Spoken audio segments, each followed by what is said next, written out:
कि लोगों के, दलितों के गली में गला में घंटी बांधता था, जिनकी भाषा लुप्त हो गई, जिनका संस्कृति लुप्त होते जा रहा है। आदिवासी हरिजन का कौन मालिक बनेगा? आदिवासी का शिबू सोरेन बन सकता है। ये अच्छा आदिवासी लोग को उल्लू बना सकता है। क्या उस मस्जिद को बना सकते हैं, न मंदिर बना सकते हैं? दोनों की बात करें, लेकिन अब कैसे बचाया जाए इस देश को, सोचने की बात है। हर आदमी अपना अपना रोटी सेकने का धंधा में लगा हुआ है। कभी भी मुस्लिम समुदाय को अब अल्पसंख्यक नहीं कहा जाए, अगर भला इस देश का हम लोग चाहते हैं। और ये लोग मंदिर बनाने का काम कर रहे हैं। कल ईसाई धर्म का गिरजा टूटेगा, घर में हमारी वाइफ पढ़ी लिखी नहीं है, ठेपा मारका है। और मैं देखा सत्ताधारी लोग कभी भी विरोधियों का बात हृदय से सुनने को तैयार नहीं।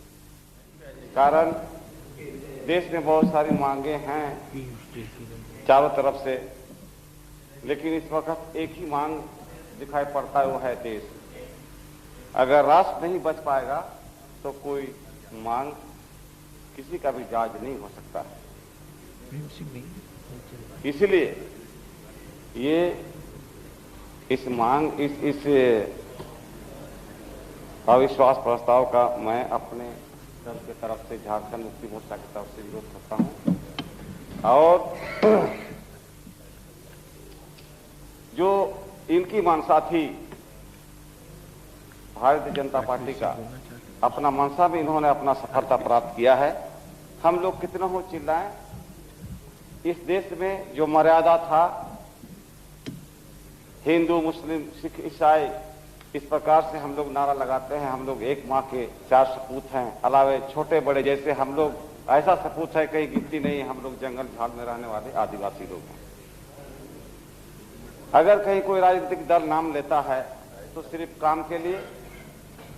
हमारे तरफ भी मध्य प्रदेश और बिहार के अंदर भारतीय जनता पार्टी, खास करके हमारे इलाके में मेंबरान हैं, ट्राइबल ही हैं, हरिजन भी हैं, लेकिन उनके यहाँ आज भारतीय जनता पार्टी में रहने के बाद भी हमारी उतने ही लांछना और उल्लंघन हो रहा है, उतना अपमानित हो रहे हैं जितना पहले हमारे बाप दादों ने बर्दाश्त किया था, देखा था। यही हिंदू धर्म में हम लोगों ने सुना है कि लोगों के, दलितों के गली में गला में घंटी बांधता था। और आज रामायण जहां पर हम ख्याल करते हैं, राम राज का बात जहां हम देखते हैं, वहां राम भगवान को आदिवासी लोग ही जंगलों में मदद किया। और वो देश है जहां राम की भी पूजा होती है और रावण की भी पूजा होता है। ये बहुत पुरानी बात है, लेकिन समय बदलता है, इतिहास भी बदलता है। हम लोगों ने इस देश को अंग्रेजों से लड़ के हासिल किया, हजारों लाखों की कुर्बानी दी गई है। हिंदू मुसलमान दोनों का खून बहा है, ईसाई का खून बहा है, हरिजन आदिवासी का खून बहा है। वो लोग कहाँ रहेंगे? आज मस्जिद टूटा, कल ईसाई धर्म का गिरजा टूटेगा। हम लोग आदिवासी लोग का कोई मंदिर मस्जिद नहीं, हम लोग झाड़ी पर दरख्तों के नीचे पूजा करते हैं। हमारा कोई मान्यता मर्यादा भी नहीं। हम लोग महसूस करते हैं कि आखिर हम लोग करेंगे क्या, हम लोग किसका झंडा ढोएं? आज हमारे तरफ में जो लोग पढ़ने लिखने के चक्कर में, जब देश अंग्रेजों के गुलामी में था तो लोग बहुत क्रिश्चियन बने, उनके बीच में लड़ाई लगवाते हैं ये लोग। कैसे क्रिश्चियन बना? भाई क्रिश्चियन बना तो क्या दुर्गंध तो नहीं कर रहा है? वो भी इंसान है। और मैं तो क्रिश्चियन नहीं हूं, नॉन क्रिश्चियन हूं। मैं अपने इलाका में दोनों ही समुदाय का बड़ा कुशलता से नेतृत्व कर रहा हूं। ईसाइयों ने कम से कम कुछ नहीं किया तो हमारे इलाका में लोगों ने सुदूर जंगलों में जहां लोग मरते थे बिना दवा का, दवा पहुंचाने का काम किया। जहां पढ़ाई नहीं होती थी वहां लोगों ने पढ़ाने का काम किया। और ये लोग मंदिर बनाने का काम कर रहे हैं। ये लोग धान मड़ुआ पैसा 5 रुपया फायदा करेगा और 10 नया पैसा 5 नया पैसा का गुड़ दे देगा। और परिक्रमा करो इस मंदिर का, ये कैसी शिक्षा है?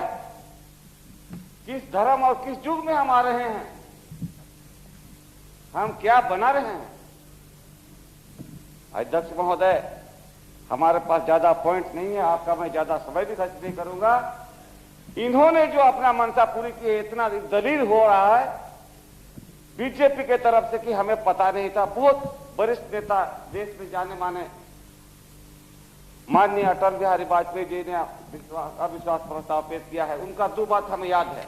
उन्होंने एक बात कहा कि ऐसे भी बीजेपी बदनाम था, वैसे भी था, इसलिए कुछ करके बदनाम हो गए। ये क्या मतलब है?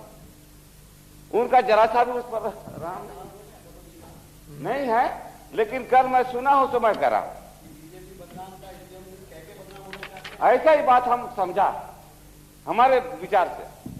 दूसरी बात, इन्होंने कहा कि कोई शहाबुद्दीन साहब का नाम उद्धृत करते हुए कि मुस्लिम इंडिया जब पत्रिका बनाने चाहते तो हिंदू इंडिया क्यों नहीं बनेगा? बोले भाई वो जब बन रहा, एक आदमी जब खराब कर रहा है तो दूसरा खराब करने का मानसिकता क्यों बना रहा है? उसको सबको मिलकर पकड़ना चाहिए। ये गलत बात है, ऐसा नहीं होने देना चाहिए। ये मामला इतना जटिल बन गया है। और कौन महोदय थे, इन्होंने एक आज बात फरमाया गया है हाउस के अंदर कि कभी भी मुस्लिम समुदाय को अब अल्पसंख्यक नहीं कहा जाए। अगर भला इस देश का हम लोग चाहते हैं, उनको एक घर के चारों कोना एक बराबर जब हम मानते हैं, तो एक कोना में उनको क्यों रखा जाता है? इसीलिए ना कि वोट का खेती कल का होगा अल्पसंख्यक बोल के, यही गड़बड़ी। इतना बड़ा समुदाय उनको अल्पसंख्यक, वो भी अपने अल्पसंख्यक बोलता है, उनके नेता अल्पसंख्यक बोल के अपना काम निकाल रहे हैं। और हमारे आदिवासी लोग इस देश में इतना कम है, जिनकी भाषा लुप्त हो गई, जिनका संस्कृति लुप्त होते जा रहा है, उनके लिए क्या हो रहा? इसलिए हम लोग गुनाह कर रहे हैं, उनको अपने ही देश में अल्पसंख्यक बना के अपमान करते हैं। वो नहीं समझते बात को, और हम पॉलिटिशियन भी नहीं समझते बात को। ये वोट लेने का राजनीति, अल्पसंख्यक का मालिक कौन बनेगा? वो आदिवासी हरिजन का कौन मालिक बनेगा? आदिवासी का शिबू सोरेन बन सकता है, ये अच्छा आदिवासी लोग को उल्लू बना सकता है।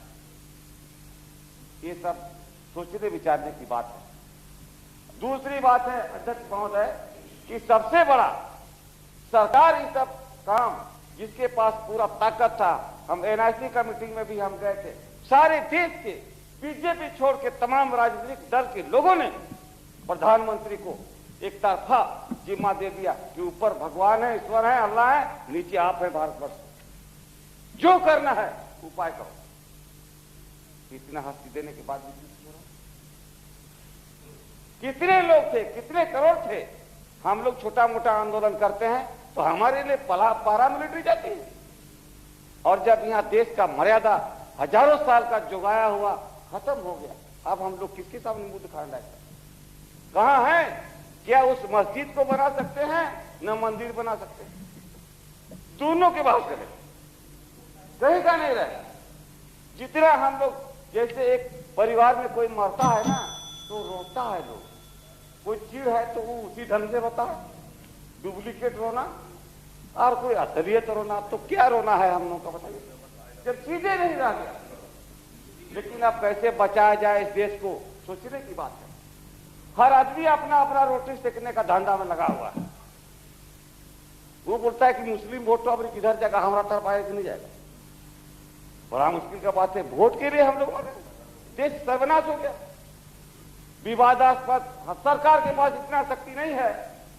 घर में हमारी वाइफ पढ़ी लिखी नहीं है, ठेपा मारका है, बोलता है इतना लड़ाई किस बात का होता है? वहां पर अस्पताल क्यों नहीं बना दिया सरकार ने? स्कूल क्यों नहीं खोल दिया? इतनी बड़ी लड़ाई, जो औरत कुछ पढ़ी लिखी नहीं, क्या हिंदू हो क्या मुसलमान। जब एक ही नाली पर हमारी खून बही है, एक के सिरा पर गोली खाए हैं, तब देश आजाद हुआ। उसका हम लोग भंजा के खा रहे हैं क्या? आज 45 साल तक भी अपने पैरों पर खड़े होने का ताकत हम लोगों ने नहीं बना सका। इसलिए अध्यक्ष महोदय, हमारी और दूसरा विनती है कि जैसे भी हो, गलती किसी से भी हुआ हो, वो भी हमारे दुश्मन नहीं है, और सरकार भी हमारे दुश्मन नहीं है। सरकार का एक खराब मनसा सत्ताधारियों का हम लोगों ने देखा। हम 80 से मेंबर एक बार 80 में बने थे, अभी मैं बनाऊं, और मैं देखा सत्ताधारी लोग कभी भी विरोधियों का बात हृदय से सुनने को तैयार नहीं, दुश्मन की तरह। ये क्या मामला है? और देश में जितना भी घटना घटा है सत्ताधारियों का ही दोष है। चाहे आप पंजाब का घटना कहें, कश्मीर का कहें, आसाम में घटना घट रहे हैं, बोडोलैंड हो रहा है, या झारखंड हो रहा है, या तेलुगु देशम और क्या बोलते हैं इधर आंध्र प्रदेश में नक्सलवादी हो रहा है। इधर हम नक्सलवादी को देखेंगे कि आप हमारे इस संघ को देखेंगे, हर जगह पैदा हो रहा है। इसलिए कुछ न कुछ तो कमी है, कहीं भी हो रहा हो उसको दबा देने से तो नहीं होता है। उन समस्याओं को देखना पड़ेगा। अब कौन लोग उसमें मारे जाते हैं? मेरे जैसे लोग, खटने वाले आदिवासी हरिजन, जिनका गिनती खाली वोट देने के लिए कुछ लोग उधर से मालिक, कुछ लोग इधर से मालिक। इसलिए अध्यक्ष महोदय, हमारा कहना सरकार से है, मेरा अनुरोध है आपसे कि इसको, ये सर्वोच्च स्थान है हम लोग का हाउस, यहाँ पर बैठ मिल के क्या अच्छा हो सकता है, 33 मर्यादा को वापस किया जाए। अगर हम लोग फेल हो गए तो हम लोग इस हाउस को दूर से नमस्कार करके चले जाए। दूसरा हम लोग पार्लियामेंट हाउस बनाए, ये अंग्रेजों का बनाया हुआ शायद हमको लगता है, इसलिए यहाँ पर कोई सच विचार नहीं है। हमारा नहीं यही, हम लोग गाछ के नीचे बैठ के कुछ कर सकते हैं। ये अंग्रेजों का मकान में हम लोग गड़बड़ा गया। इसलिए अध्यक्ष महोदय, बहुत देर हो गई है, अपना धन्यवाद तरफ से धन्यवाद जो दिया, इनका हमने समर्थन नहीं किया, और इस मामले में देश को बचाने के लिए मैं इस हाउस के साथ हूँ। जय हिंद। धन्यवाद अध्यक्ष जी।